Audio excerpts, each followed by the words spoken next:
이 시간 다 함께 하나님을 경외하는 마음으로 자리에서 일어서시겠습니다. 오늘 우리에게 주신 하나님의 말씀은 로마서 14장 1절부터 12절까지의 말씀입니다. 여러분은 믿음이 약한 이를 받아들이고 그의 생각을 시비거리로 삼지 마십시오. 어떤 사람은 모든 것을 다 먹을 수 있다고 생각하지만 믿음이 약한 사람은 채소만 먹습니다. 먹는 사람은 먹지 않는 사람을 업신여기지 말고 먹지 않는 사람은 먹는 사람을 비판하지 마십시오. 하나님께서는 그 사람도 받아들이셨습니다. 우리가 누구이기에 남의 종을 비판합니까? 그가 서 있든지 넘어지든지 그것은 그 주인이 상관할 일입니다. 주님께서 그를 서 있게 할 수 있으시니 그는 서 있게 될 것입니다. 또 어떤 사람은 이날이 저날보다 더 중요하다고 생각하고 또 어떤 사람은 모든 날이 다 같다고 생각합니다. 각각 자기 마음에 확신을 가져야 합니다. 어떤 날을 더 존중히 여기는 사람도 주님을 위하여 그렇게 하는 것이요. 먹는 사람도 주님을 위하여 먹으며 먹을 때에 하나님께 감사를 드립니다. 그리고 먹지 않는 사람도 주님을 위하여 먹지 않으며 또한 하나님께 감사를 드립니다. 우리 가운데는 자기만을 위하여 사는 사람도 없고 또 자기만을 위하여 죽는 사람도 없습니다. 우리는 살아도 주님을 위하여 살고 죽어도 주님을 위하여 죽습니다. 그러므로 우리는 살든지 죽든지 주님의 것입니다. 그리스도께서 죽으셨다가 살아나신 것은 죽은 사람에게도 산 사람에게도 다 주님이 되시려는 것이었습니다. 그런데 어찌하여 그대는 형제나 자매를 비판합니까? 어찌하여 그대는 형제나 자매를 업신여깁니까? 우리는 모두 다 하나님의 심판대 앞에 서게 될 것입니다. 성경에는 이렇게 기록되어 있습니다. 주님께서 말씀을 하신다. 내가 살아있으니 모든 무릎이 내 앞에 꿇을 것이요 모든 입이 나 하나님을 찬양할 것이다. 그러므로 우리는 각각 자기 일을 하나님께 사실대로 아뢰어야 할 것입니다. 오늘 말씀의 주제는 서로 비판하지 마라 하는 것입니다. 우리가 너무나 잘 아는 말씀이고 사실 더 들을 필요도 없을 정도입니다. 그러나 성경에 하나님이 말씀하신 것 중에 우리가 알고도 지키지 않는 몇 가지 중에 하나입니다. 서로 비판하지 말라고 그렇게 말씀하셨는데도 우리는 끊임없이 서로를 비판하고 삽니다. 그래서 한국교회가 싸우는 데라는 그런 인식을 사람들에게 심었습니다. 이건 정말 말이 안 되는 것입니다. 교회가 서로 싸우는 곳이다. 교인들이 교인들을 무서워합니다. 상담을 해보면 꼭 마지막에는 다른 교인들은 모르게 해주세요. 그런 말을 합니다. 말소문이 무섭기 때문입니다. 교회 안에서 도는 나에 대한 말소문은 견딜 수 없어 합니다. 물론 어떤 분들은 이 말씀을 굉장히 마음이 불편하게 들으시는 분들도 있을 겁니다. 마치 교회 안에서 언로를 차단하는 것처럼 세상에서도 임금님기는 당나귀기라는 우화가 있을 정도 아닙니까? 할 말은 해야 하잖아요. 그러나 여러분, 오늘 이 말씀이 얼마나 중요한 교훈인지를 정말 마음에 깊이 새기셔야 됩니다. 우리가 다른 사람을 무심코 이렇게 비판하는 말을 하는데 그 사람은 반드시 심판을 받게 된다고 그랬습니다. 자기가 비판한 것으로 인해서 심판을 받게 될 것이라. 예수님께서 마태복음 7장 1절에 비판을 받지 아니하려거든 비판하지 말라 라는 말씀을 하셨습니다. 남을 잘 비판하는 사람이 누가 그 사람을 비판하면 못 견뎌 하는 것을 봅니다. 비판을 받는다는 게 얼마나 두려운 것이고 얼마나 아픈 것인가를 본인이 잘 몰랐다는 이야기죠. 저는 겉으로는 굉장히 온화한 성격인 것처럼 보이지만 마음은 굉장히 까칠한 사람입니다. 그래서 항상 비판적으로 사람들을 이렇게 보는 사람이었습니다. 한 번은 친구 목사님들과 이야기를 나누다가 어느 목사님 한 분에 대해서 아주 비판적인 이야기를 나누었습니다. 저는 전혀 잘못했다고 생각 안 했습니다. 사실이니까. 그리고 제가 분별도 있고 나름대로 똑똑하다는 그런 자부심도 가졌습니다. 그날 저녁에 기도하다가 기도가 막힌 것을 알았습니다. 기도가 안 되는 거예요. 그래서 하나님께 제가 뭘 잘못한 것이 있습니까? 라고 물었을 때 즉각 그 생각이 나게 하셨습니다. 목사님들과 함께 이야기를 나누면서 제가 어느 목사님에 대해서 아주 비판적인 이야기를 하는 것을 생각나게 하셨습니다. 주님은 저에게 나는 내가 그와 같이 말하는 것을 기뻐하지 않는다. 그도 나의 종이라. 제가 그때 하나님께서 다른 사람을 비판적으로 말하는 것, 특히 당신의 종에 대해서 비판적으로 이야기하는 것을 얼마나 싫어하시는가를 깨달았습니다. 그래서 그 다음부터 제가 목회하면서 성도들에게 강조하는 몇 가지 아닌 것 중에 하나가 비판하지 말자고 하는 것입니다. 이건 하나님이 너무너무 싫어하시는 것. 그리고 내가 비판한 그것으로 반드시 내가 심판을 받게 됩니다.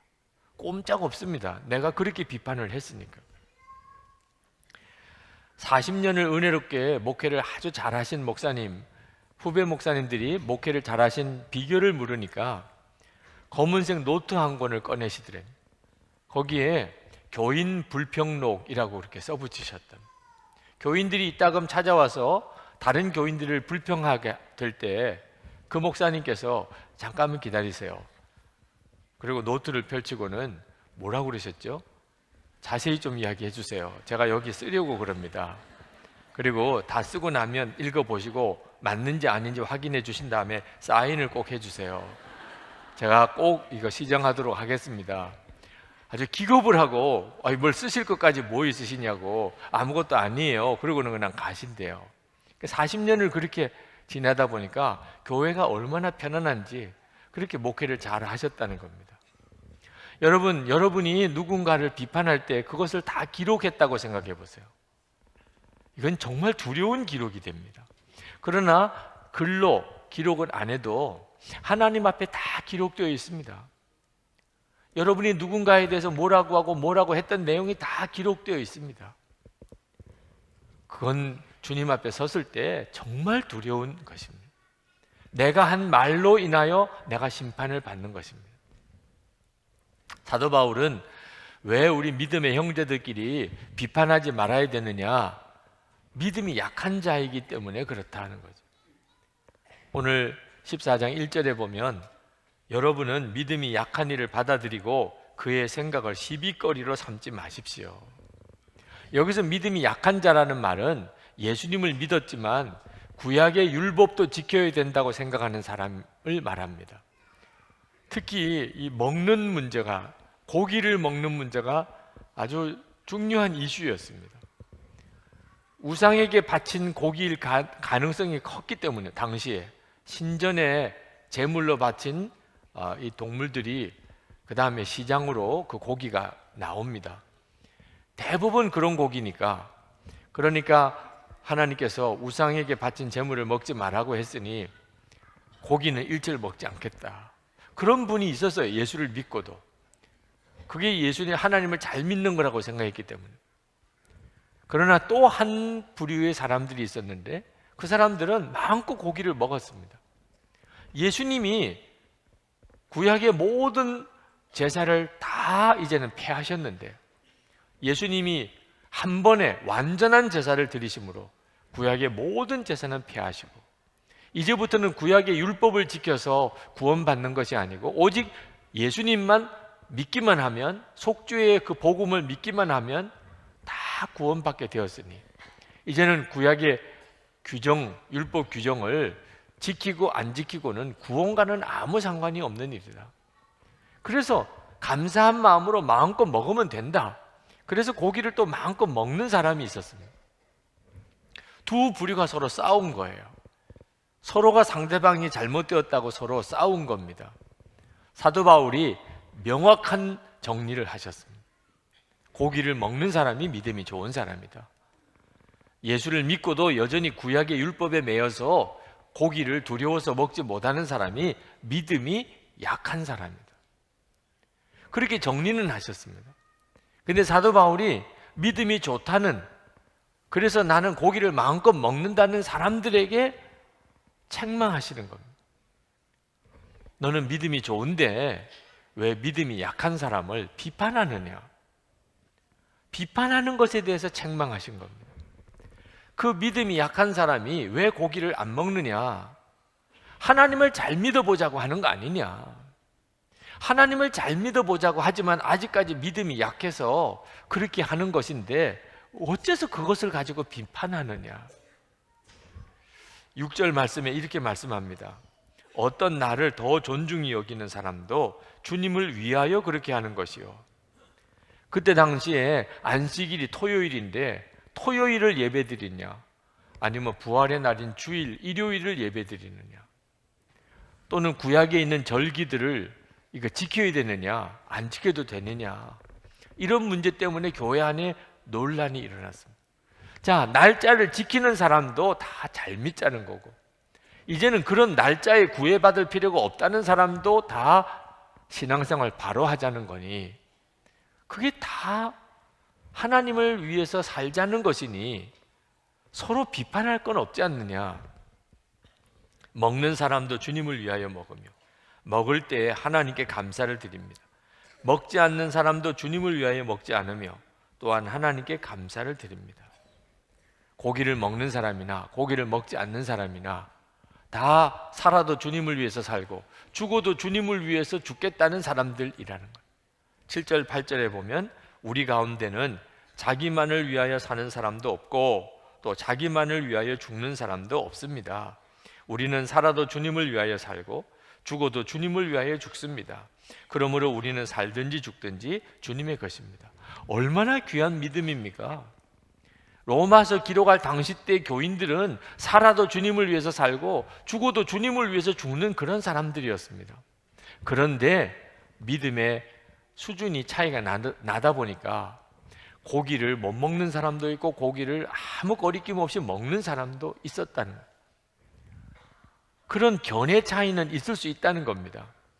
우리도 다 하나님을 믿고 예수님을 잘 믿는 사람인데 어떤 사람은 여당도 있고 어떤 사람은 야당도 있습니다. 본인이 생각할 때 이게 더 옳다고 생각하니까 정치적인 견해가 달라질 수도 있는 거죠. 사회적인 이슈에 대해서 의견이 다를 수 있습니다. 그러나 다 하나님을 잘 믿자고 하는 점에는 변함이 없다. 교회 현안에 대해서 이렇게 하자 저렇게 하자 의견이 달라질 수는 있는데 그 마음의 중심은 하나님을 잘 믿어보자, 교회가 반듯하게 서게 하자, 그런 마음이라면 상대방의 의견에 대해서 비판하지 마라.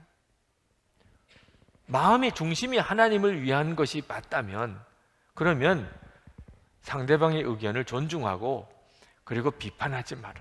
3절 말씀에 먹는 사람은 먹지 않는 사람을 업신여기지 말고 먹지 않는 사람은 먹는 사람을 비판하지 마십시오.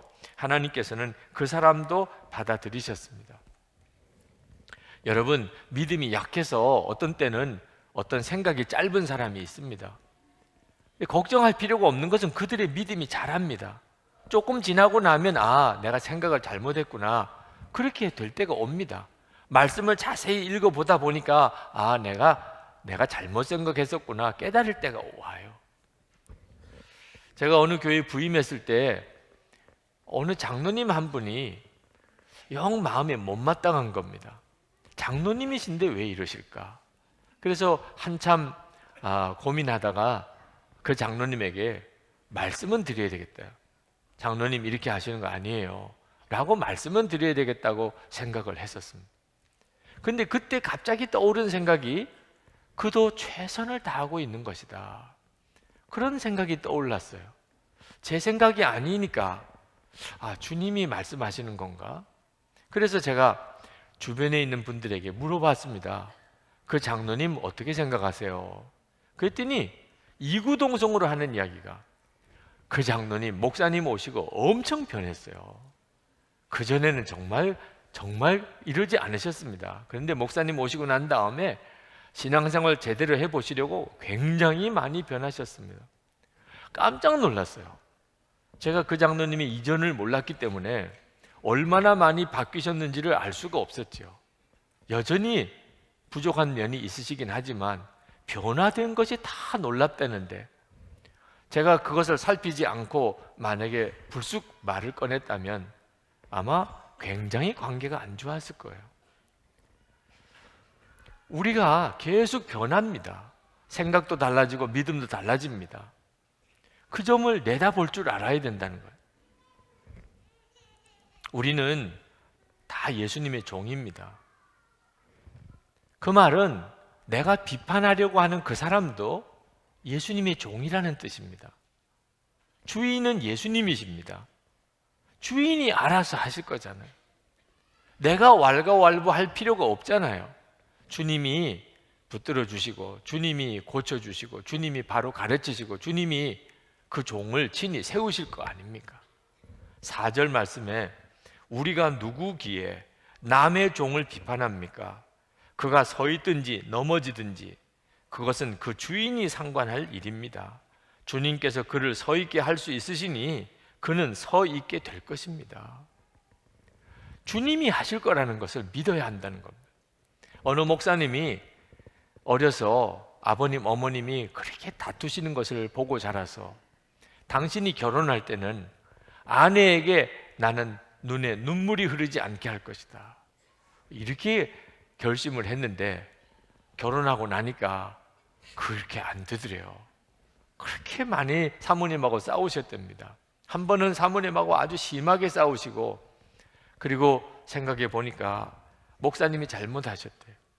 그리고 내가 내 아내의 눈에는 눈물이 흐르지 않겠다고 했는데 사모님을 얼마나 많이 울게 했는지 너무 미안하기도 해서, 그래서 사모님에게 찾아가서 나를 용서해 달라고 이야기를 했더니 사모님이 파르르 떨면서 용서 못해요 하고 아주 단칼에 그냥 거부하시더래요. 당신이 전에도 그랬잖아요, 잘못했다고. 근데 이번에도 또 그랬잖아요. 당신은 다음에도 또 그렇게 할 사람입니다. 내가 어떻게 당신을 용서할 수 있겠냐. 목사님의 가슴에 비수를 꽂는 듯한 사모님의 말씀을 듣고 목사님이 교회에 올라가서 기도를 했습니다. 기도하는 중에 마음이 정리가 되는 것이 있었어요. 그래서 목사님이 사모님에게 오셔서 그렇게 말씀했습니다. 여보, 당신은 진짜 하나님을 믿어? 사모님이 말 같지도 않아서 대답도 안 했어요. 하나님을 믿느냐고 목사님이 물을 때 대답도 안 했어요. 목사님이 계속해서 이야기했습니다. 하나님이 10년 뒤에도 나를 이대로 내버려 두겠어? 하나님을 믿고 나를 용서해 주구려. 그 말에 사모님의 눈에서 눈물이 활칵 쏟아지더라고요. 그리고 마음을 바꾸셨어요. 그래, 사람을 보고는 믿을 수가 없지만 그의 주인 되시는 하나님, 그 하나님은 믿을 수 있으니 내가 하나님을 믿겠습니다.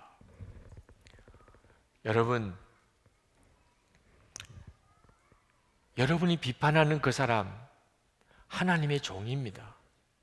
하나님이 사랑하는 사람이에요. 하나님이 그를 고치실 수 없겠습니까? 그게 믿어지면 그러면 비판하지 말고 받아야 한다는 겁니다. 여러분, 믿음이 약한 것보다 더 나쁜 것이 비판하는 것입니다. 분을 내고 미워하는 것. 에베소서 4장 26절 27절에 보면 분을 내어도 죄를 짓지 말며 해가 지도록 분을 품지 말고 마귀로 틈을 타지 못하게 하라.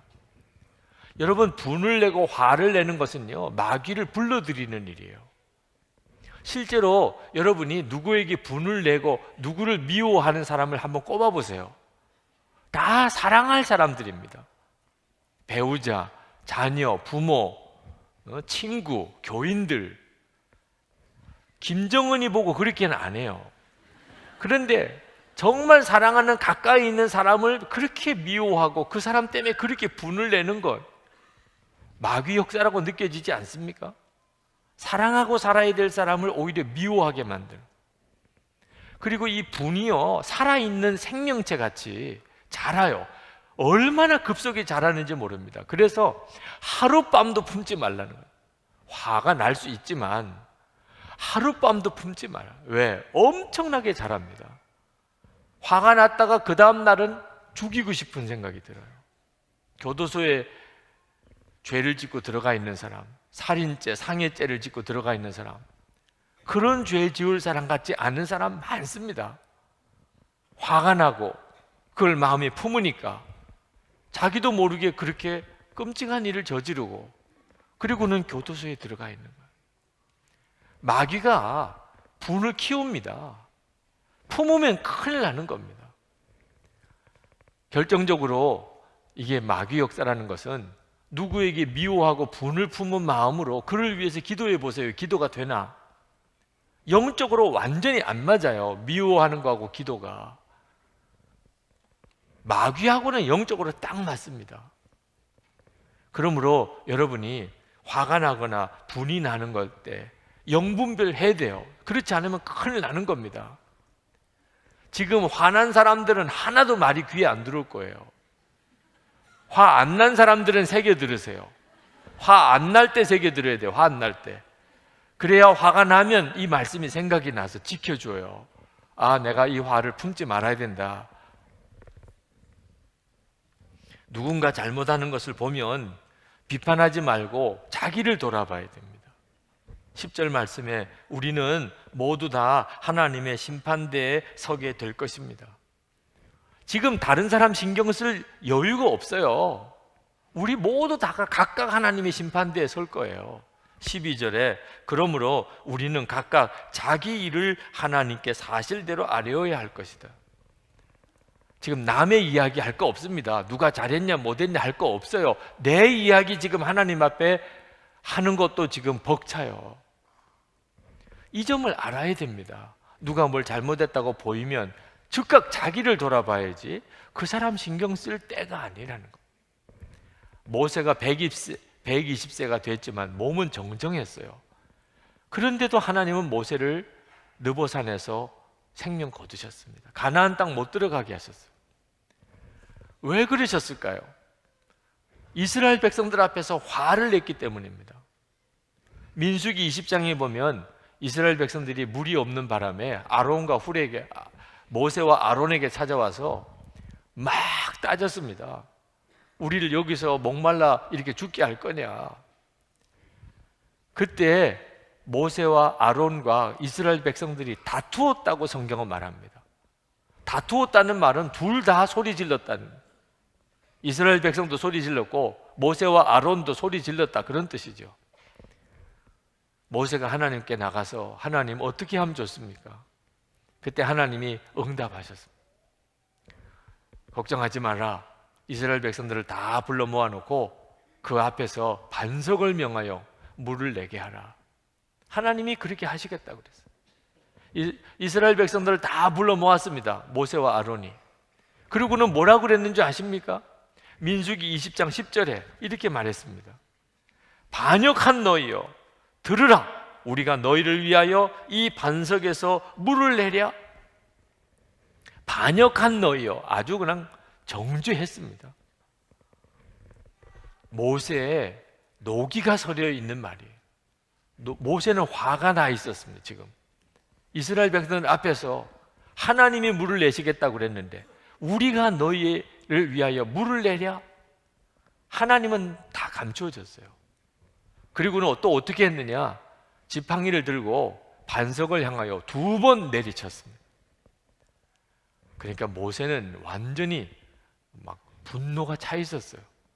이스라엘 백성들을 향하여 단단히 화가 났습니다. 물은 나왔습니다. 그런데 하나님의 그 다음 말씀이 깜짝 놀랄 말씀을 모세가 듣습니다.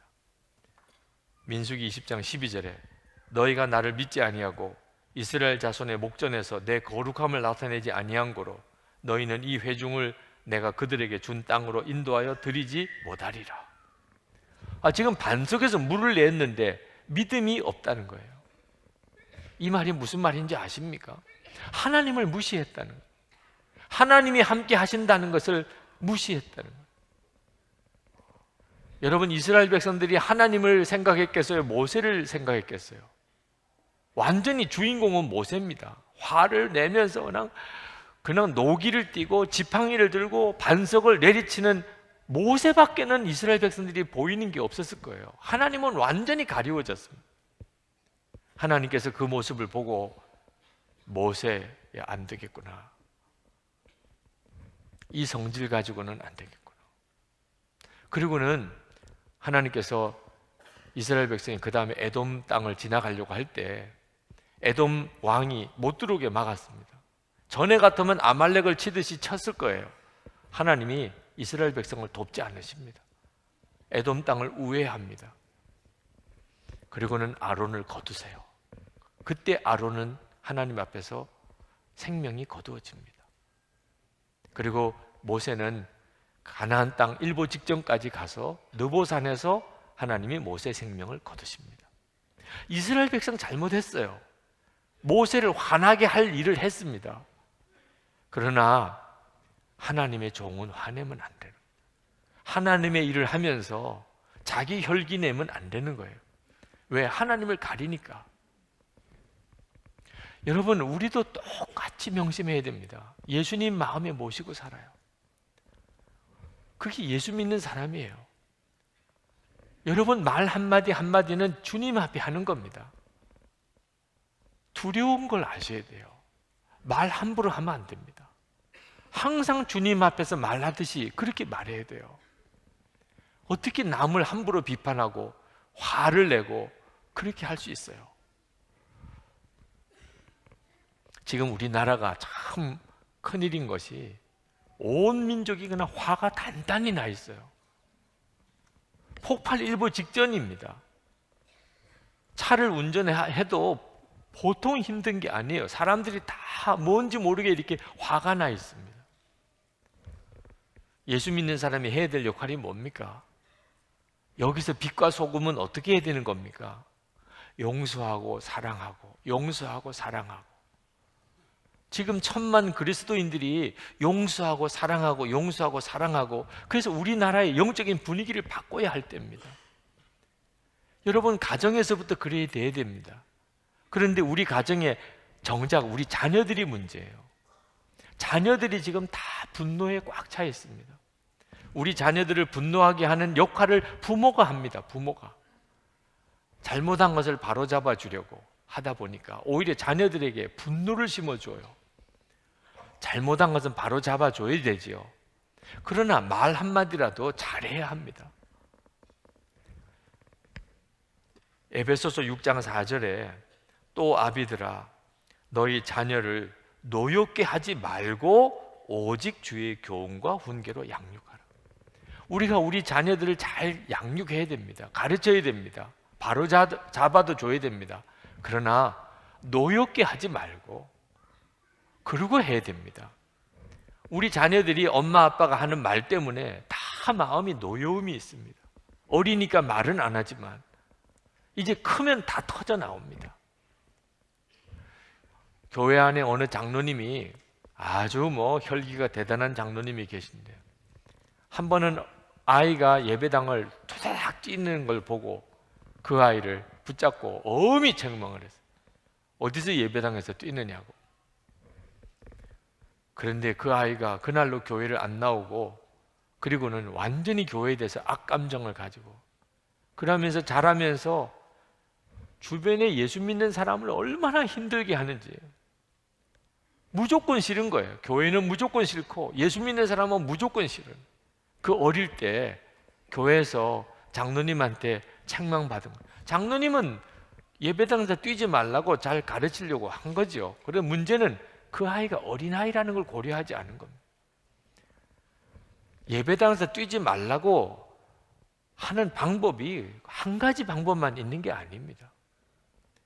뛰는 아이를 끌어안고 뺨을 비벼주면서 나는 너를 참 사랑한다. 교회 나오기를 잘했다. 그런데 예배당에서는 뛰는 거 아니야. 그렇게 하고 짜장면 사줘 보세요. 그 아이는 다 알아듣습니다. 지금 왜 자기가 짜장면을 먹어야 되는지 알아요. 네. 그리고 정말 교회를 사랑하고 그리고 장로님들을 존경하고 그렇게 믿음이 잘 자랐을 거예요. 이미 교회까지 나온 아이인데 말이에요. 여러분, 우리 안에 주님의 사랑이 우리를 그렇게 이끌어 가야 돼요. 부부 싸움도 마찬가지입니다. 부부 싸움, 옳고 그른 것만 가지고 싸우니까 문제가 되는 거예요. 옳고 그른 것보다 더 중요한 원리가 부부는 한 몸입니다. 그러니 남편이 잘못한 건 아내가 잘못한 거고 아내가 잘못한 건 남편이 잘못한 거야. 한 몸이니까. 당신은 잘못했고 나는 잘했고 그건 부부가 한 몸이라는 것을 스스로 부인하는 겁니다. 부부가 한 몸인 것을 부인하면서 옳고 그른 것을 따지는 것은 무조건 잘못한 거예요. 하나님께서 우리에게 얼마든지 하나 되게 만드십니다. 어떤 분은 그러면 잘못한 일이 있어도 가만히 있어야 되느냐? 그런 말씀 아닙니다. 마태복음 7장 5절에도 남의 눈에 티를 빼내라. 남의 눈에 티가 있으면 빼줘야 됩니다. 가늠하다가 붙잡힌 여인 왔을 때 우리 주님이 돌로 치라 하셨습니다. 남의 눈에 티를 빼주고 돌로 쳐야 되는 일은 해야 되면 해야 되죠. 그러나 조건이 있습니다. 내 눈에는 들보가 있다는 것을 인정하고 그리고 남의 눈에 티도 빼줘야죠. 나는 의로운 것처럼 너만 잘못된 사람인 것처럼 그렇게 해서는 남의 눈에 티를 뺄 수 없습니다. 죄 없는 자가 먼저 돌로 치라. 죄 없는 자가 먼저. 돌로 쳐야 되는데 내가 죄인이에요. 돌로 칠 수 없는 거죠. 그러니 바로 잡아주려면 어떻게 해야 됩니까? 화를 내거나 지적하거나 따지거나 할 수 없어요. 우는 것밖에 없어요. 우는 것밖에. 나도 죄인입니다. 나는 더 죄인입니다. 그러나 이렇게는 하지 마셔야죠. 그러니 울 수밖에 없는 거죠. 이렇게는 하지 마십시다. 이거는 잘못된 거 아니겠습니까? 그럴 때 녹아지는 거예요. 꼭 큰 소리 지르고 따져서 깨닫는 게 아닙니다. 눈물이 사람을 바꾸는 거예요. 어떤 분은 예수님께서도 화를 내시고 성전에 채찍질까지 하시지 않았습니까? 그런 분이 있으십니다. 맞습니다. 예수님이 성전을 깨끗하게 하시고 성전 상을 뒤집어 엎기도 하셨습니다.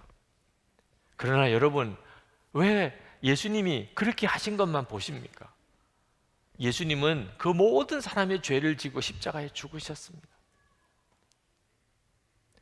예수님처럼 모든 사람의 죄를 지고 진짜 잘못한 사람의 죄를 내가 대신 지고 내가 십자가에 못 박혀 죽는 그런 사람은 채찍질 할 수 있습니다.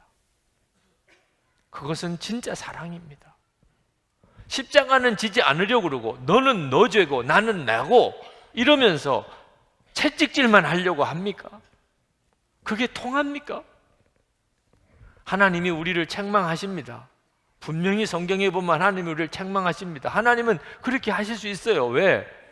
지옥에 갈 수밖에 없는 우리를 당신의 자녀로 삼아 주셨잖아요. 그런 사랑이 우리를 책망해도 사랑으로 느끼게 되는 겁니다. 하나님의 책망은. 그런데 그런 사랑은 주지 않으면서 잘못만 지적하고 그러면서 내가 너를 사랑한 거라고 이야기하니 그냥 반발심만 생기는 거죠. 우리가 하나님입니까? 우리가 예수님입니까? 그러니까 나는 죽고 예수로 사는 십자가의 복음으로 예수를 믿으시라는 거죠. 우리는 하나님 아니고 우리가 예수님일 수 없지만 십자가의 복음이 놀랍잖아요. 나는 죽고 이제는 예수님으로 사는 자가 우리잖아요. 우리가 예수님이 내 마음에 계신 것에 대해서 눈이 뜨이고 나면 그러면 비판하는 말이 다 없어집니다. 남 비판했던 것이 가장 큰 죄라고 깨닫게 됩니다. 이사야는 아주 의분이 많았던 제사장입니다. 나라를 위한 걱정이 많았습니다. 하나님께 나아가서 하나님, 이 나라 어떻게 하면 좋습니까? 하나님, 이 나라 형편을 어떻게 하면 좋습니까? 걱정이 많았어요. 근데 성전에서 하나님을 만났습니다. 하나님의 보좌를 바라보았습니다. 그리고는 이사야가 완전히 꼬꾸라졌어요. 지금 나라가 문제가 아닙니다. 자기 자신이 얼마나 큰 죄인인가를 깨닫고 떼굴떼굴 굴었습니다. 이사야 6장 5절부터 읽어봅니다. 그때 내가 말하되 화로다 나여 망하게 되었도다. 나는 입술이 부정한 사람이요 나는 입술이 부정한 백성 중에 거주하면서 만군의 여호와이신 왕을 배웠음이로다 하였더라. 그때 그 서랍 중에 하나가 부젓가락으로 제단에서 집은 바 핀 숯을 손에 가지고 내게로 날아와서 그것을 내 입술에 대며 이르되 보라, 이것이 내 입에 닿았으니 내 악이 제하여졌고 내 죄가 사하여졌느니라 하더라. 하나님 앞에 서고 보니까 제일 괴로운 것이 말 함부로 한 것, 말 함부로. 그게 이사야가 깨달은 거예요. 내가 이 입으로 어떻게 하나님을 뵙나? 그리고 제단 핀 숯에 입술이 찢어지고 정결함을 받아서 그는 예언자, 선지자가 됩니다. 오늘 성찬을 받습니다. 여러분, 이 성찬은 주님을 내 마음에 모시는 시간, 내 안에 오신 주님을 다시 한번 주님이 확인시켜 주는 시간. 저는 성찬을 받으면서 가장 첫 번째 은혜의 눈이 뜨였던 것이 제가 용서하지 않은 사람, 미워하고 있는 사람, 여전히 마음에 품고 있으면서 성찬을 받았던 걸 깨달았을 때, 하나님은 나를 품어주셨는데 나는 왜 그 사람을 품지 못할까? 그 성찬을 받으면서 얼마나 회개하고 그리고 돌이켰는지 모릅니다. 여러분, 고린도 전서 11장에 보면 사도 바울이 성찬을 받는 사람에게 경고하는 말씀이 나옵니다. 고린도후서 11장 27절, 그러므로 누구든지 주의 떡이나 잔을 합당하지 않게 먹고 마시는 자는 주의 몸과 피에 대하여 죄를 짓는 것이니라. 사람이 자기를 살피고 그 후에야 이 떡을 먹고 이 잔을 마실지니 주의 몸을 분별하지 못하고 먹고 마시는 자는 자기의 죄를 먹고 마시는 것이니라. 그러므로 너희 중에 약한 자와 병든 자가 많고 잠자는 자도 적지 아니하니. 여러분, 고린도전서 11장에서 이렇게 말씀하시는 이유는 고린도 교회에 파당이 있었기 때문입니다. 고린도 교회 교인들이 서로 파가 갈라져서 있으면서 성찬은 계속 받았습니다.